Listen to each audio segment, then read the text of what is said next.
Hi, I'm Sabrina Gabrielli, Board Certified Behavior Analyst, and today I'm bringing you Behavior Minute. Today's topic is the functions of behavior. Do you ever wonder why your child behaves the way they do? Why are they constantly negotiating with you? Why are they throwing tantrums? Why are they being physically aggressive with other students at school? So, behavior is purposeful. It's extremely rare that behaviors occur at random. There's almost always a reason for a behavior to occur. And in applied behavior analysis, we call this reason the function of the behavior. So there are 4 functions of behaviors: escape, attention, tangible, and sensory. I'll start with escape. Escape is when one engages in a behavior in order to get out of something that's very aversive to them. An example would be, and this is one that I see very often, a child engaging in a problem behavior to get out of a class they don't like. So in this example, let's say the child really dislikes math. It's very aversive to him. The teacher is just finishing up a math lecture and starts handing out a math worksheet and instructs the students to start. When she gets to that child that really hates math and hands him the sheet, he flops on the floor and starts engaging in tantrum behavior. So thinking she's punishing the child, she sends him into a timeout in the hallway. And she continues to send him into timeouts every time he does that behavior. So in this situation, that's an escape behavior.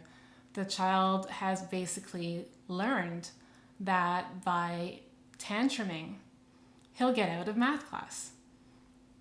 So the teacher is not in fact punishing him in this situation. She's actually inadvertently reinforcing the behavior because the consequence that she's giving him is allowing him to get out of math class. So, attention. An attention-seeking behavior is when one engages in a behavior in order to receive social attention. And this can be attention from a parent, from a peer, from a teacher. So an example would be the class clown. So I'm sure that you've all had one. If you think back to your school years, there's almost always a class clown in most classes, and that's the student that calls out and makes comments or jokes or sounds, and this is usually at a time when they're supposed to be quietly listening. So that's an example of an attention-seeking behavior. When the child calls out or makes those jokes, this behavior gets reinforced because the other kids react to it. They give a strong reaction usually. They'll laugh wildly, or he'll receive that social attention that he wants. So the next one is tangible. So a tangible function is when one engages in a behavior in order to get access to an item that's preferred or to an activity. I'll take an example from daycare. So we have a little girl, she's playing with a toy truck, and there's a little boy that spots the toy truck and he wants to play with it. He wants his turn. So he goes over to her, and he's nonverbal. He hasn't learned to speak yet. So he grabs the truck from her and she pulls it back, resisting. Then he hits the little girl and she drops the truck and runs off crying.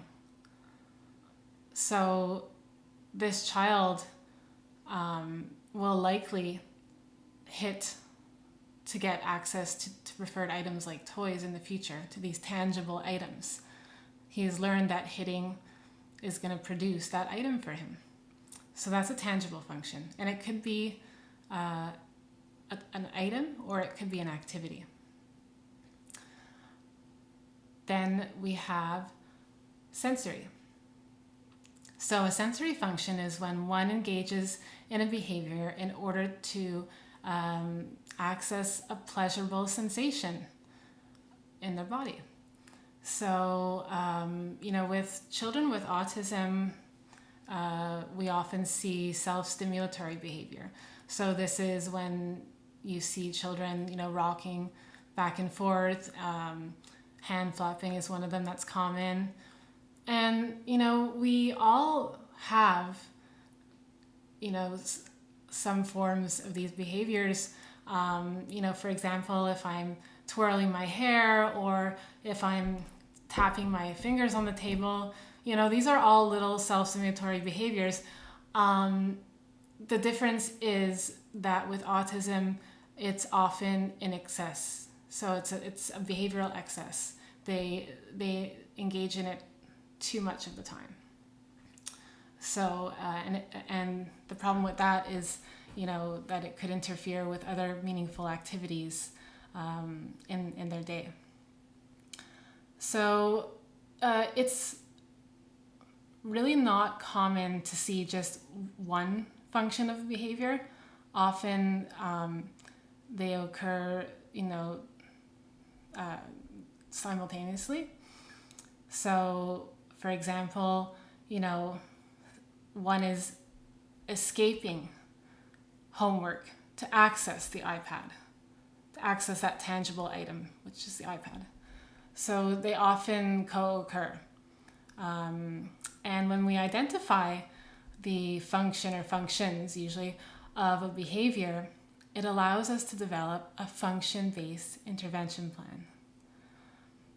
And in this plan, it is critical not just to reduce the problem behavior, but to teach new skills, to teach new behaviors that will produce the same consequence that the problem behavior did, that will allow them to access their needs and wants using a more appropriate behavior, and learning that the problem behavior will no longer work for them. So that's it for today. I hope you enjoyed, and I hope you tune in next time. Thank you.